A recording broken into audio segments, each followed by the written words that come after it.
great pleasure to introduce Marla. She is the Director of Neuropsychology Services at the Epilepsy Center of Columbia and Professor of Neuropsychology in the Neurology Department. Dr. Hamberger earned her undergraduate degree from Cornell, and then she went to CUNY in New York for her master's and Ph.D.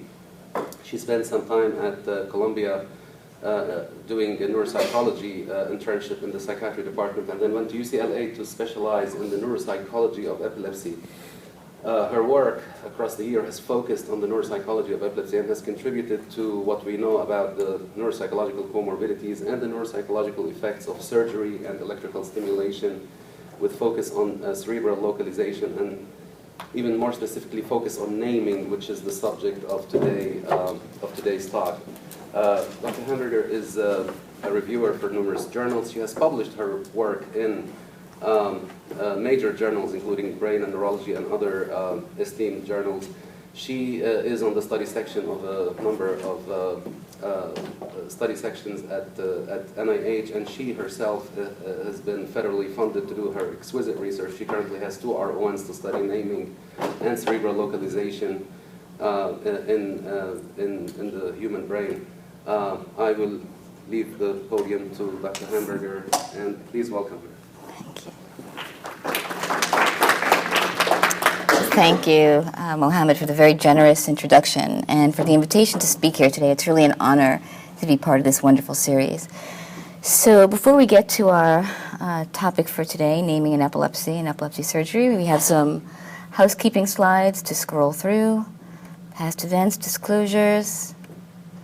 I will cover objectives and the content of the talk.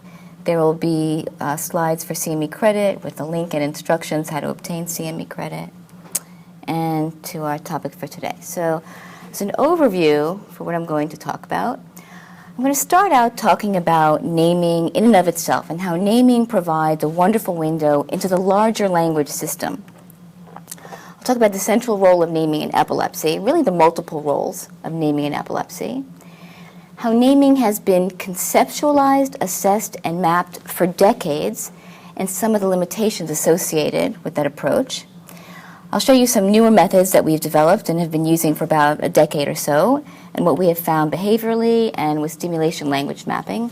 And I'll tie things up at the end with integration of findings, some clinical recommendations, and future directions. So I like to think I'm in good company. Great thinkers have been puzzling over words and language and meaning since ancient times. And of course, they were very philosophical about it. And even in current times, we could have compelling philosophical discussions and debate on the topic. But today we're going to be much more pragmatic and scientific. And I'm going to focus in on this one key aspect of language, which is naming or word finding. I'm going to use these terms interchangeably to refer to targeted word retrieval, single word production, a very rapid, automatic process, except in the case of naming difficulty. Okay? And this is something that we can all relate to. We all, from time to time, have the experience when we're in the middle of speaking, we know what we want to say, but there's a word that's part of our mental vocabulary that we just can't access it at the moment. It feels like it's at the tip of our tongue. And it'll most likely occur to us later, a couple of seconds later, a few minutes later. This is more likely to happen when people are tired or stressed or distracted. But for the most part, it's relatively infrequent, and it's not a source of significant distress. So naming can seem so straightforward and so simple because it's so automatic, but that's actually deceptive because naming is a very complex process comprised of multiple cognitive, linguistic, and mental processes. And I'll show you what I mean. We'll do a little experiential demonstration. So I feel very certain that for everyone looking at this slide, the word elephant popped into your head, or whatever your native language is, the word for elephant popped into your head. It's an international audience. And there's nothing you can do about it. You can't inhibit it. It's that automatic, and it happens that quickly. But behind the scenes, there are a number of processes that have to take place in order for that to occur. So I'm going to show you some of these. It could be more detailed if we wanted to, but I think this will make the point. So we start out with basic perception. There's something in your field of vision. And you have to first figure out that this is something meaningful. It's not a meaningless blob, so you have to access the semantic store. And then there's work in there. You have to figure out, well, where are you going to look for the concept? You're not going to look in tools, right? Somewhere in animals, and you have to discriminate. It's not an antelope. It's not a giraffe. You get to the concept of elephant, but you're not at the word yet. You have to access the mental lexicon. Then you have to access phonology. And that's going to set in motion motor planning for articulation if you want to say the word. So you can say the word elephant in a clear, articulate manner. So you can see this is a very powerful task. But just looking at a picture, it elicits all of these cognitive and linguistic processes. So it's an efficient way of getting into the language system. Okay? You get a lot of bang for your buck with naming. So when there's been a concern of naming difficulty, or when we want to map language, the task that we have turned to for decades has been visual object naming. And the most widely used measure of naming has been the Boston naming test. Now, I can't show you actual items for test security reasons, but these are a reasonable representation of what the items are like. So there are 60 items in the Boston naming test, and patients are shown one picture at a time, and they have 20 seconds to name each item. So in many ways, this task has served us well. Right? You show a picture, you elicit all of those processes that I showed you on the other slide. But there are limitations to this task in general, and there are limitations that are specific to epilepsy. So I want to turn now to naming in epilepsy. So word-finding difficulty is actually the top-ranked cognitive complaint among epilepsy patients. And you might be thinking to yourself, well, isn't it memory? Patients always complain about memory. Absolutely, patients complain about memory. But if you probe that memory complaint, if you say, well, tell me what you mean, what you often hear is something like this. Patients will say, well, when I'm speaking, I can't remember the right words to use. And it's not a memory complaint. It's not episodic memory, the way we think about memory. It's a word-finding complaint. And these patients are complaining about their ability to express themselves verbally. And in our society, verbal skills are very important. They're critical for academic, occupational, and social success. And even though there's very little relation between intelligence and word-finding ability, when patients have these difficulties, it makes them feel unintelligent. So it wreaks havoc on their self-esteem. So that's from the patient's perspective. From the medical or neuropsychological perspective, we need to be able to diagnose naming deficit accurately, because we use these deficits to infer lateralization, localization of dysfunction, potentially associated with the region of seizure onset. Right? In the context of an epilepsy surgery workup, when the neuropsychology results line up with the MRI and the EEG and so on, everybody's happy. And when they don't, that could signify that we need to look into something. Something might be wrong. There might be something else we have to pay attention to. Also, naming is the primary task used in stimulation mapping to identify essential language cortex. Not the only task, but it's really the primary task. Partly because it's so efficient, so easy, just show a picture, you elicit all these other processes. But also, this is the reasoning of George Ogeman. He reasoned that anomia is a component of virtually all the aphasias. So perhaps if we can spare the patient anomia, we can spare them a postoperative aphasic syndrome. Okay. So early on in my work with epilepsy patients, I had two relevant clinical observations. One, patients would come in for neuropsych evaluation. They would complain about word-finding difficulty. I would notice word-finding difficulty in their speech. I would give them Boston naming test, and some patients would perform poorly as expected, but many patients actually performed just fine. Also, we were using visual naming to map language with stimulation. We're sparing visual naming sites from the resection, but nevertheless, patients were often ending up with naming decline after surgery. Okay. So, had us thinking. Does visual naming really capture the word-finding difficulty that patients are complaining about of everyday life word-finding difficulty? And if you think about it, patients don't really complain about difficulty naming objects in the environment. They complain about difficulty accessing and producing words in the context of conversation. Now, if that's the case, then it raises questions about the ecological validity of visual naming, but also if there's this other aspect to naming, maybe it's mediated by a different brain region than visual naming. And if that's the case, then we need additional testing to capture this auditory, more conceptual context. So we set out to develop a new task that would better simulate patients' experience, something more auditory, something more conceptual. And I'm going to walk you through the pains of the early pilot testing just a little bit, because where we ended up, one could argue, is not exactly like everyday speech either, but I think if I show you these initial steps, it will make more sense. So we reasoned that we speak in sentences, more or less, and so the material for this new word-finding naming test should be sentences. And if we want to have a right answer, the way we do with picture naming, we need to have constrained sentences. So we developed this sentence completion task. So patients wouldn't see this, but they would hear sentences like, I went to the airport to catch a, don't cross the street when you see a red. Right? And my guess is that plane and light popped into your head just the way elephant popped into your head, and that's what we were looking for. So we started giving these stimuli to patients, and patients loved this task because they got everything right. Okay? It was useless. Right? There's no errors, there's no data. Right? Okay, there was too much constraint, there's semantic priming, syntactic priming. So we thought, all right, we still want to stick with sentences. Maybe if we reduce the constraint of the sentences, make them more open-ended, we lose the one-word right answer, but think out of the box, we'll use response time. Let's see how quickly patients can respond to open-ended sentences, like, tomorrow I will buy some. Okay. And patients hated this task because they had no idea what we were looking for, and frankly, I didn't know if we were assessing personality or creativity, so we scrapped this. So long story short, we ended up with auditory description naming. So patients would hear descriptions of items. So a pet that barks, the yellow part of an egg, what a king wears on his head. And I guess the words are popping into your head, again, just like with the sentences and with the pictures. So there were a few research stimuli around. There were some clinical stimuli in the BDAE, aphasia exam, called responsive naming, but there was no clinical measure for auditory description naming. So I didn't invent the test, but I certainly went to town with it. Since we were going to develop these new tasks, and we're going to also improve visual naming, we want to be able to compare auditory and visual naming, not get rid of visual naming. But it was an opportunity to just upgrade naming assessment in general. Okay. So, test items. So again, these are not actual items from the Boston naming test, but they're a reasonable representation. So what's wrong with these pictures, right? You have educational bias, cultural bias, advanced vocabulary. Our target group here is left TLE, right? Those are the patients who tend to have word-finding deficits.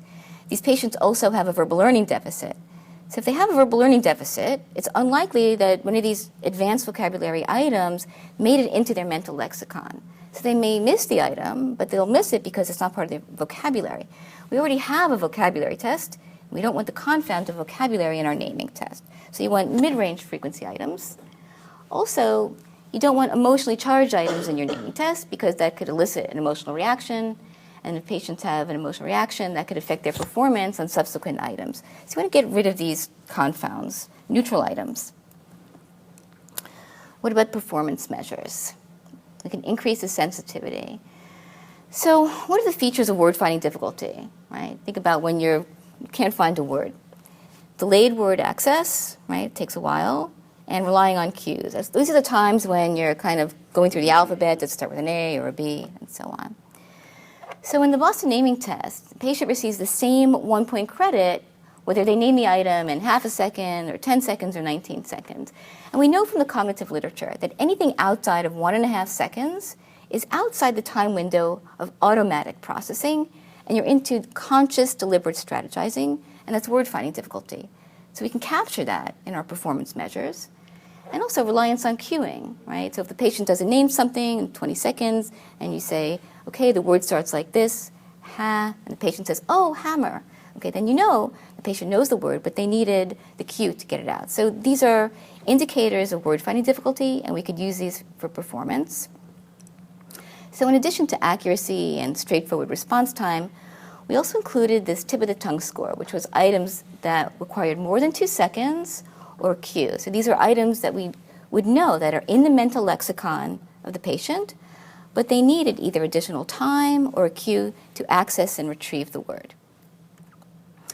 So we had 50 items in each the auditory and the visual naming tests, mid-frequency range, match the word frequency. We standardized the test on 100 healthy adults. Our left and right TLE patients were going to be the validity data. We want to see if our tests were sensitive to left temporal dysfunction and left TLE. We expect rights to perform normally. And we also collected test-retest data from non-surgical patients because with epilepsy surgery, we're often testing patients before surgery and then a year later. And this test-retest data would allow us to calculate RCIs for meaningful change. These are change scores accounting for practice effects and variability within the targeted patient population. So in addition to the actual test, we also gave patients a subjective rating scale, 2, actually. We asked them how often do they have word-finding difficulty on a scale of 1 to 7, and when it happens, how much does it bother them? So what do we find? Okay, so remember, one of the initial observations was the mismatch between subjective complaint and objective performance. So I'm showing you visual naming RT, but we have the same results for all performance measures. So you see there's no relation between subjective ratings and visual naming performance, yet a small but significant relation between auditory naming and subjective ratings, suggesting that there's something about this auditory description naming task that's tapping into the subjective sense of difficulty. What about the objective data? So this is the tip of the tongue responses, and the controls in the solid bars are there for a frame of reference, but in epilepsy, we're often looking right versus left. So you can see that for the rights, their performance is better than the lefts for visual naming, so a high score is bad, right? Lots of tip of the tongues. But a much more robust and a significant effect where left perform worse than rights in the auditory naming task. Same pattern for response time, right? Right direction for visual naming, but only a significant difference for auditory naming. But what's interesting here, that red line marks the outer time limit of the automatic time window, right? And only for the lefts and only for auditory naming, their mean response time is outside of that automatic time window into conscious processing, and that's your word-finding difficulty. So this is group data, right? It's nice to have significant differences between groups and nice p-values, but as a clinician, as neuropsychologists, we want to know how can we use this test with our individual patients? We test one patient at a time. How can we use these scores? So we categorized patients as impaired if one or more of their naming scores was below the 5th percentile of the healthy controls, and we categorized them as intact if all of their scores were in the normal range, above the 5th percentile. And you can see that if patients had at least one of these impaired scores on auditory naming, they're more likely to be left TLE. And if they had all scores intact, they're more likely to be right TLE. So we could categorize patients on an individual basis, which we could not do with visual naming performance, Boston naming performance, or even vocabulary.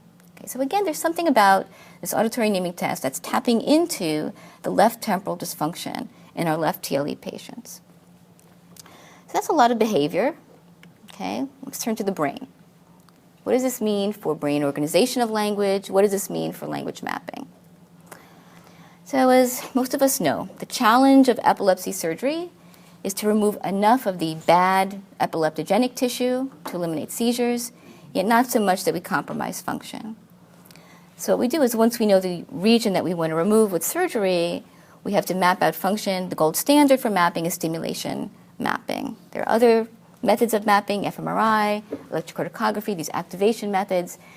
And at least for now, the thinking is that activation methods will tell us what's active, what's involved in a given task, but stimulation, a disruptive technique, tells us what's critical for task performance. And so we can map motor, sensory, and language cortex. And the rationale is that if we spare these positive sites from resection, we can preserve postoperative function. So language mapping is actually very different from motor or sensory mapping in that if you stimulate motor cortex, you will elicit an observable motor response, like you see a jerk or a twitch. And if you stimulate sensory cortex, the patient will tell you they feel something, a tingle or a pain. But if you stimulate language cortex, you don't evoke language. The patient will not all of a sudden start speaking. So instead what you have to do is engage the patient in a language task, and then stimulation will interfere with the performance of that task. So in that way, it matters what task you use, because language cortex is not equipotential for function.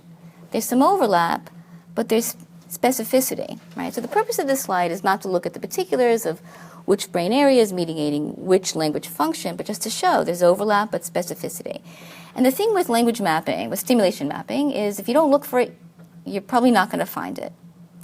So if you're in naming cortex or if you're in reading cortex, but the task you're using is automatic speech, when you stimulate, the patient will still be able to count or say the alphabet or the Pledge of Allegiance, and you will erroneously label that site as negative for language. Okay, so it's important what tasks you use to look for language. So if visual naming is the main task used, what is the validity data for visual object naming? And there are two ways to look at this. All right? The first way is to identify positive naming sites, and then look at postoperative function as a function of the distance between the positive naming site and the margin of the resection. So how close did the resection get to a positive naming site? So that was a method by Ogerman and Dodrell early on, and later Haglund, building upon those findings. And basically the finding is, if you stay more than a centimeter away from visual naming sites, patients will have fewer permanent language deficits after surgery. Not none, but fewer. So it looks the task is doing something. There's another way to look at this without paying attention to the particulars of where the naming sites are, but just compare who was mapped and who was not mapped and see what happens. And this was the approach of Herman and colleagues. This was a multi-center study. 8 epilepsy surgery centers combined all their data, 217 patients. 50 patients had mapping, the rest of the patients did not. All patients had Boston naming test before and about a year or so after surgery. And both groups declined a comparable amount. All right, so it looks like the test wasn't doing much, or the mapping wasn't doing much. Okay, let's take a look. Where have naming sites, visual naming sites, been found in the temporal region? This is George Ogerman's data, 117 patients, and the numbers in the circle are the percentage of patients with positive sites. So for the most part, visual naming sites are found in the mid to posterior portion of the temporal region. Very few patients have naming sites, visual naming sites, in the anterior temporal region. And this is why most patients would sleep through their standard resection, which involves anterior temporal cortex. Okay? No mapping for most of these patients. So when I started using auditory naming along with visual naming, I had some predictions about where I thought we would find auditory naming sites. So first I thought there would be a dissociation between auditory and visual naming sites, and specifically that auditory naming sites would be anterior to visual naming sites, just based on basic anatomical functional organization. Auditory association cortex is anterior to visual association cortex. I figured the same for naming sites. The other reason is a little bit circular. So we already knew that auditory naming was worse than visual naming behaviorally in our patients. And we also know that, in general, ictal and interictal discharges tend to propagate anteriorly rather than posteriorly. So I thought, well, then maybe that's where auditory naming lives. Maybe that makes sense in this irritated anterior area. So here's what we found. This is a composite of about 20 patients. It was not the double dissociation that we had hypothesized, but a single dissociation in that when we stimulated anterior temporal cortex, we disrupted auditory naming, but visual naming was intact. And when we stimulated posterior temporal cortex, we tended to disrupt both auditory and visual naming. There were a few sites, where the sites with a little dot in it, where only visual naming was disrupted. So these results could potentially explain the reported topography of naming, right? So if you're only testing visual naming, you're only going to find the open circles, right, in the posterior temporal region. That looks like Ogerman's data, right? It could explain the decline despite mapping. Again, if you don't look for it, you're not going to find it. So if you're only using visual naming, you're going to miss all the solid circles, the auditory naming sites, and they could inadvertently be removed. And it looks like it should explain the decline following standard resection. You're removing the anterior temporal region. That's where all the auditory naming sites are. So for any of you looking at the date, that's a long time ago, 15 years ago, I thought I'd better take a look at my data and see if I still have the same finding. The picture looks a little bit messier, but we still have a very significant effect of auditory naming. 175 mappings later, okay, a significant effect of auditory naming anterior to visual naming. Did you also have some patients with basal temporal stretch?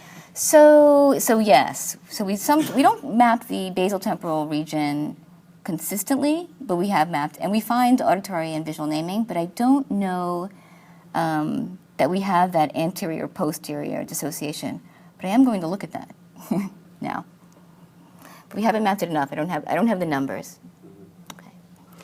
So this was an interesting finding, but it raised some questions, right? And here are a few we'll go through. So first, does auditory naming site removal result in postoperative naming decline?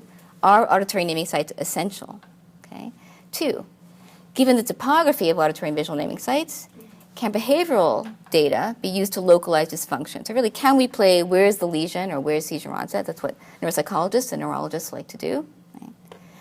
3, is this something we just see in neuropathology, or does this tell us something about normal brain organization? Would we see this in healthy adults? And then finally, what happens to auditory and visual naming after standard resection? We have our hypothesis, but we need to take a look. So let's go through each of these. So are auditory naming sites essential? So this is a reasonable question to ask, right? Does resection result in naming decline? Because there are some sites that we could find positive findings with stimulation, but we don't necessarily end up with a permanent deficit after surgery. So that's the case with supplementary motor cortex. A little more controversial, there's some evidence that perhaps in some patients you can remove basal temporal language sites. Okay.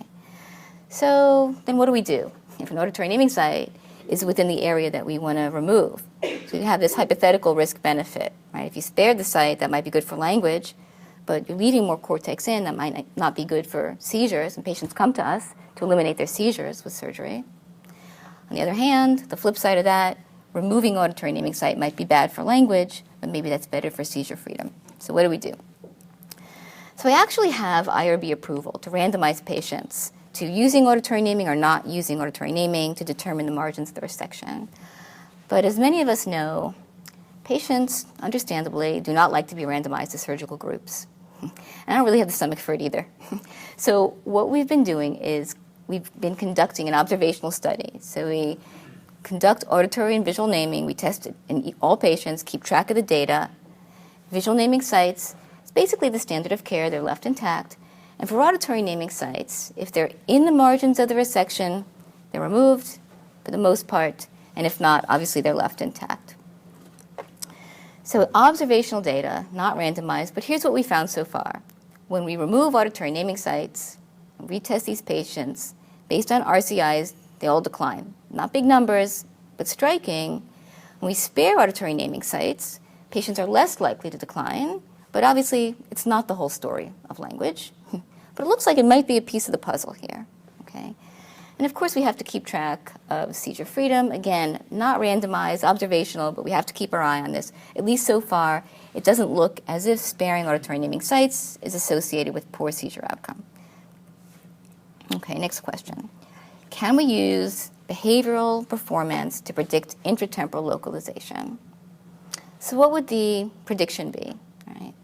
So if we stimulate anterior temporal cortex and we disrupt auditory naming, then we would think that if auditory naming is worse than visual naming, these are patients with either seizure onset or a lesion in the anterior temporal region.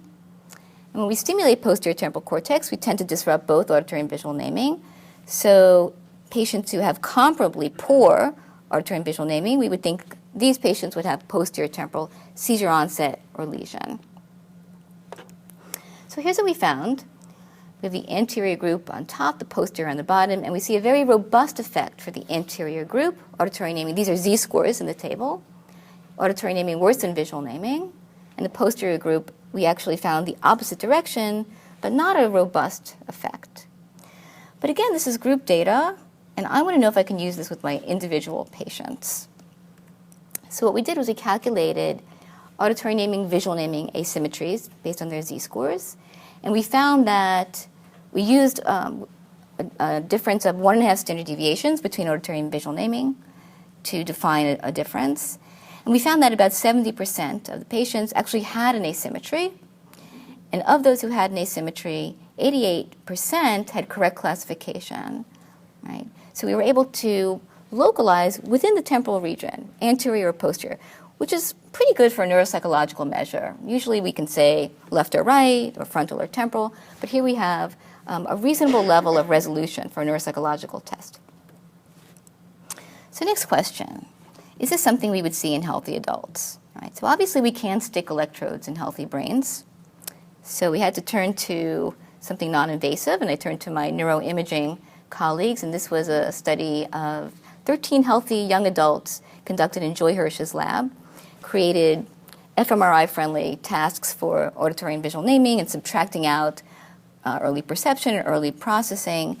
Long story short, we didn't expect the same localization. We were looking to see if there would be a dissociation between auditory and visual naming. And what we found was some overlap and some dissociation, separate areas activated for auditory and visual naming. More interesting than that was the analysis of the areas where there was overlap, so that the level of activation of one task did not predict at all the level of activation in the other task, suggesting a sort of multiplexing of the area, that the brain region was kind of working differently or processing the information differently. Also, with multivariate analysis, and credit to Chris Habeck, one of my co-authors who conducted this analysis, he looked at spatial activation patterns for auditory and visual naming and found separate distinct patterns that were consistent in all patients except for our one left-hander. That's the one line going down, the one left-hander in the auditory naming task, which is interesting in of itself. All to say, it does look as if auditory and visual naming are mediated differently and in part by different brain regions in healthy adults. Okay, so finally, what happens to auditory naming after left temporal resection? This was supposed to be the most straightforward question of all. Yeah, that's okay. Sorry to interrupt again. What were the areas that were common to both consistently in all subjects? In the healthy adults? Yeah. So it was actually more the posterior, so temporal occipital cortex and pre and post central gyrus was the area of overlap. You know, I think one of the issues with the auditory naming stimuli is that they're very visually descriptive, some of them, and it's hard to get around that. So I think that's why we end up with some activation in going toward occipital, posterior occipital temporal. All right, so let's come back to our question that was supposed to be the no-brainer, so to speak, right?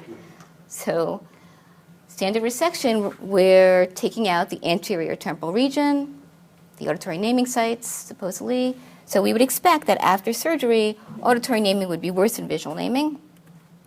And what we found was exactly the opposite, okay, no matter how we looked at it, okay? So we have tip of the tongue, response time, lefts and rights, just to orient to the slide, auditory naming, visual naming. Nothing much happening with the rights as expected. They're non-dominant hemisphere. If we look at the left patients, auditory naming, no significant change. The visual naming gets worse, significantly worse. So this took us aback, right? And we went back to some older literature that we had glossed over, right, implicating the hippocampus involved in visual naming. So Davies and colleagues, poorer visual naming in patients with left hippocampal sclerosis.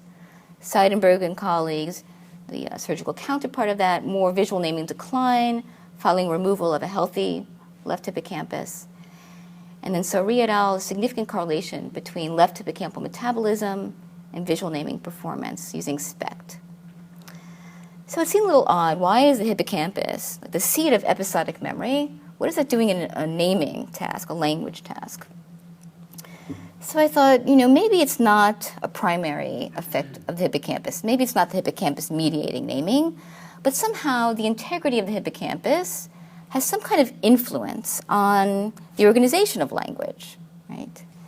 So we figured we could take a look at that. We have that data, and we matched up our patients and looked at patients with hippocampal sclerosis and patients without hippocampal sclerosis and where their naming sites fall.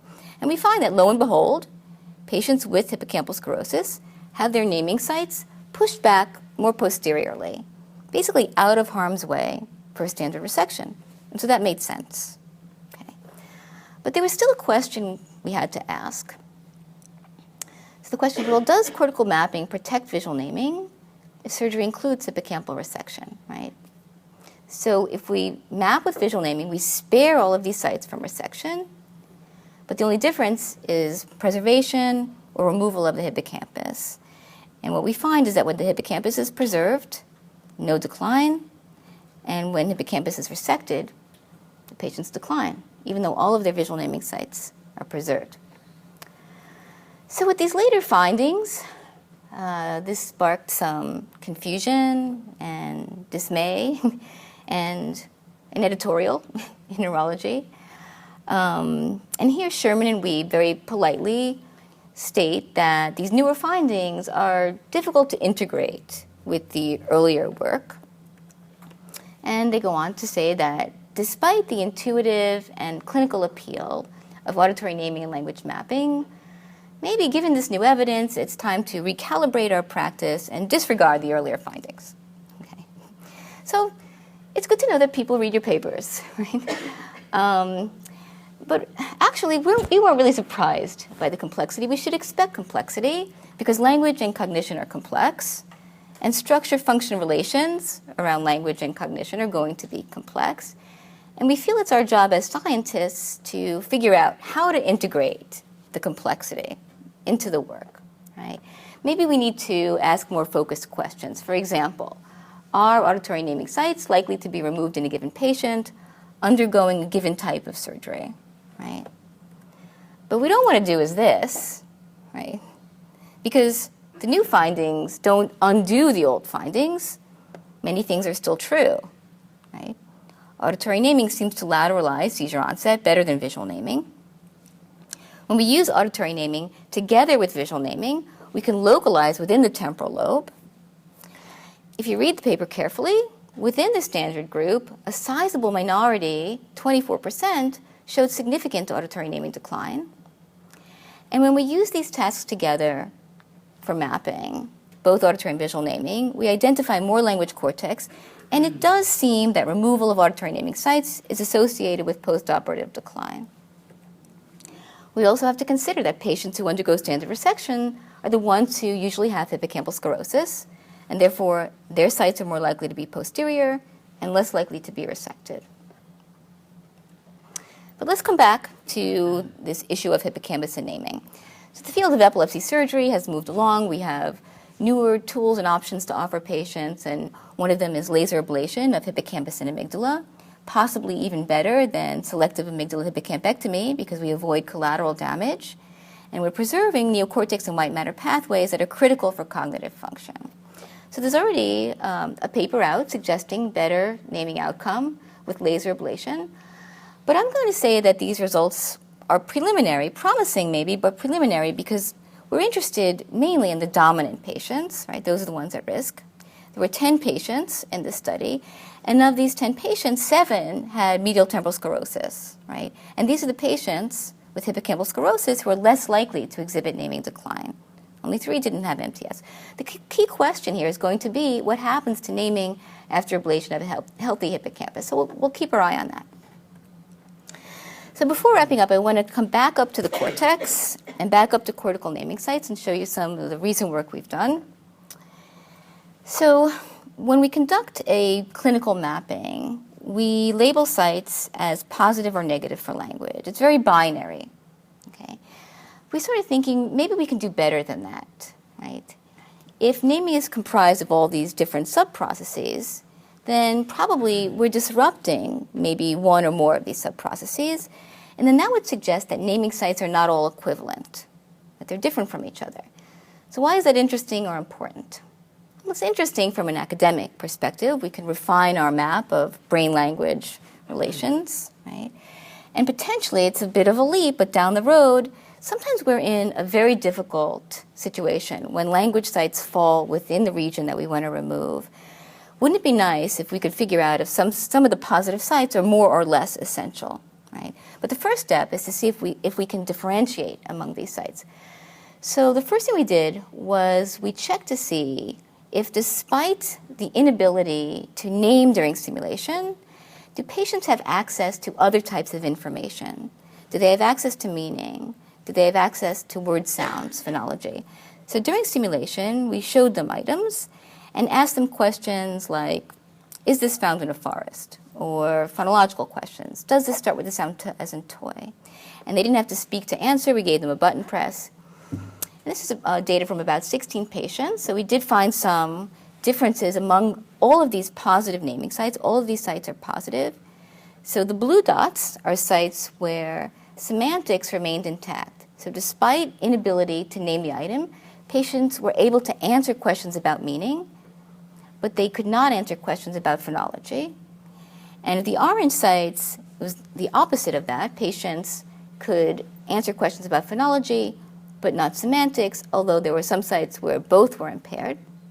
So starting to tease apart these positive naming sites, another way of looking at, not as direct, is to look at the errors, right? Analysis of naming errors. This is over 1,000 naming errors from 68 patients. Unfortunately, usually we get non-responses, so there's nothing to analyze. But we do get some interesting errors. We get semantic and phonological errors.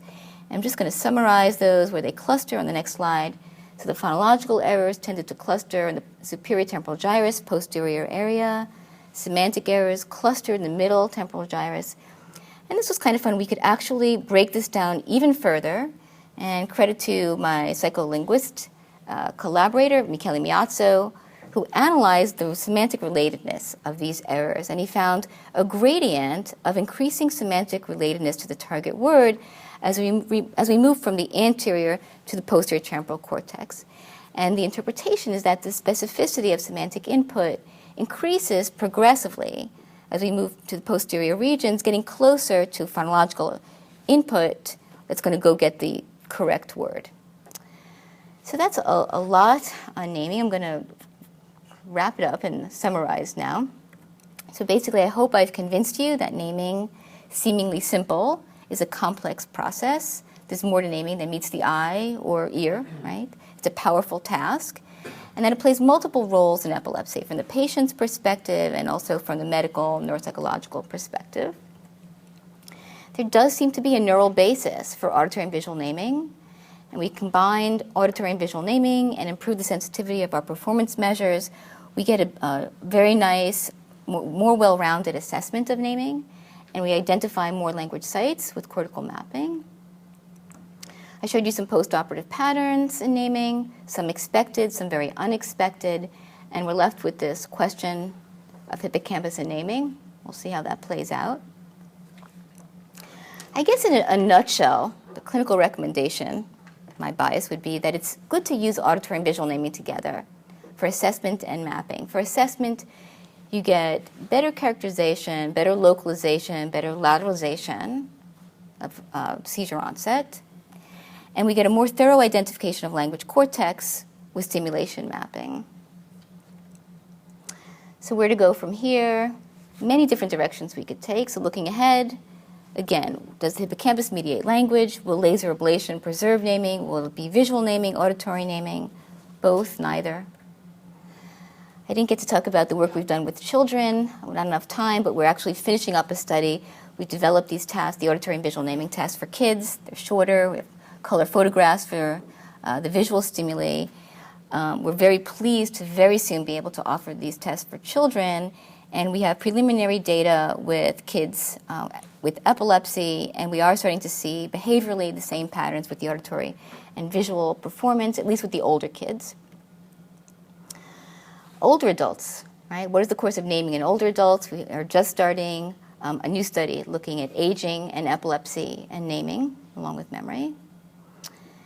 And this we didn't really get to touch on much. Can stimulation mapping be combined with other methods like electrocorticography and fMRI? Last month, Tony Rattaccio gave a beautiful talk on language mapping with electrocorticography. And my guess is that down the line, we're going to figure out how to use these methods together for best outcome. And then finally, this is an area that receives little to no attention. Can naming decline be remediated in epilepsy? And I think this is a place where auditory and visual naming can play a role, in that if one modality is impaired, maybe the other modality can be used to compensate for that impairment. And so with that, I want to acknowledge many, many collaborators have contributed to this work, fabulous research staff, the support from the NIH, and of course, the patients who put up with all this testing. So thank you for listening.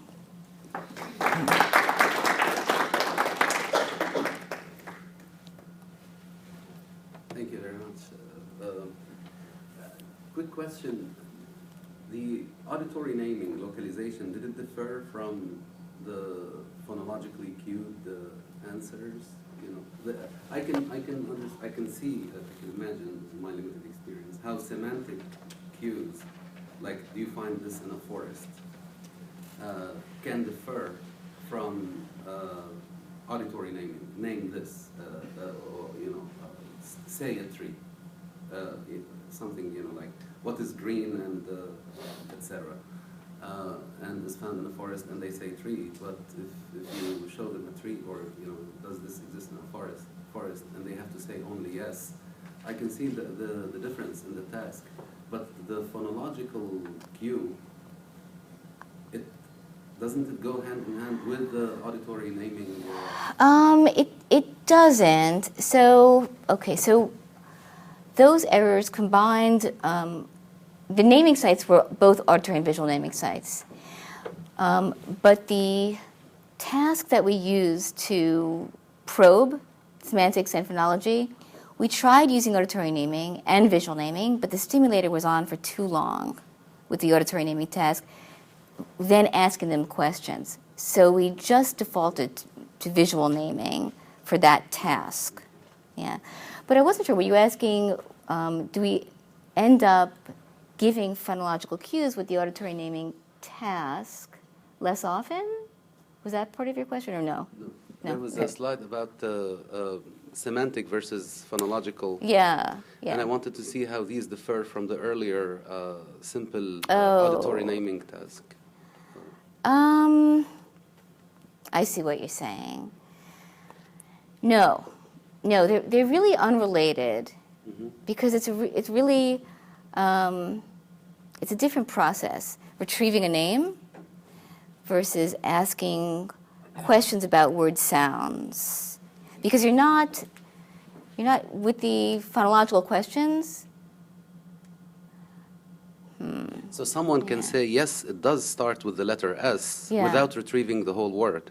That's what you're saying? So, yeah. I think what you're asking is how the map of semantics and phonology maps onto the auditory and visual naming. Exactly. Yeah. Okay. No. The semantics and phonology was more of a superior-inferior kind of breakdown, which actually is very consistent with the dual stream of language. It makes sense, the phonological route and the meaning route. Whereas the auditory versus visual naming was anterior-posterior. What we would have to do to answer your question would be to just look at visual naming and auditory naming and somehow find a way to conduct that study, the semantic phonological, only within the modality. Yeah. Excuse me. Have these tasks been done in patients with intracranial electrodes who later just had spectral analysis of the electrocorticogram to see where the increases in gamma power happen to be? Wouldn't that be great? Yeah. We have not done that yet. Well, no. What I am doing now is collecting intracranial data using an activation task. So basically using the fMRI task while patients are sitting in the EMU for intracranial monitoring. Exactly. Yeah. So I do have that data, and it's not analyzed yet. I have just a few patients. Yeah. But yeah, it would be interesting to see. Because, I don't know, as you mentioned in the beginning, we really don't know what exactly the 50 hertz stimulation at a specific electric current does, how it disrupts the function, to what extent this spreads elsewhere or propagates elsewhere. But it would be ideal to combine it with the fMRI, as you've already done, and with spectral analysis, just to see where they converge. Right, and theoretically, maybe there's some sort of algorithm we could use, so we don't have to put the patient through stimulation mapping. So stimulation carries a risk of eliciting seizures. It would be nice if we didn't have to use it. Yeah. We have one more question here. Recently, stereo EEG has been on the rise. I don't know if you guys are doing much at Columbia. We started using stereo EEG. So we published a paper earlier this year in neurology about the stimulation of the arcuate fasciculus eliciting experience of one's own speech, which is very interesting because it's unique to electrical stimulation. As you know, as you mentioned, unlike motor or sensory, electrical stimulation of a perisylvian language area may interrupt speech, but it will not produce speech. Stimulation of white matter tracts is probably different because in 3 subjects we elicited the experience of their own speech. They would hear it, they would feel they said it, but they have strangeness associated with it, like uncertainty, but they would hear it consistently. What would they hear themselves say? So there is, it's different in different subjects. So one of them heard herself saying a sentence in a different accent that she normally doesn't speak, like Italian Americans. How do you know? Every time we stimulated, she would have the same experience. And she would feel strange. She would hear herself saying that. And then, so obviously you go to other electrodes and it doesn't happen. You come back the following day and you stimulate that particular electrode and you elicit the same phenomenon. So it's very, consistent. Reliable. Another one, she would hear herself saying random words. And if you write a word on the wall, you may introduce her into that experience, introduce the word into that experience unconscious or semi-consciously, I don't know. Wow. So it's not very specific, but what I'm saying is we may learn probably a little bit more by stimulating the white matter tract. Yeah, that's really interesting. What a cool experience to observe. But I'm not sure how you would use it for mapping. Did you then get something like cortical evoked potentials, either in temporal or frontal cortex? Not in those subjects, no. Yeah. But anatomically, the white matter tract was all of them were in the superior longitudinal fasciculus, but specifically maybe the arcuate fasciculus close to the frontal operculum. Really interesting. It's the same tract that has abnormal anisotropy in tractography in individuals recently diagnosed with schizophrenia, by the way. Wow.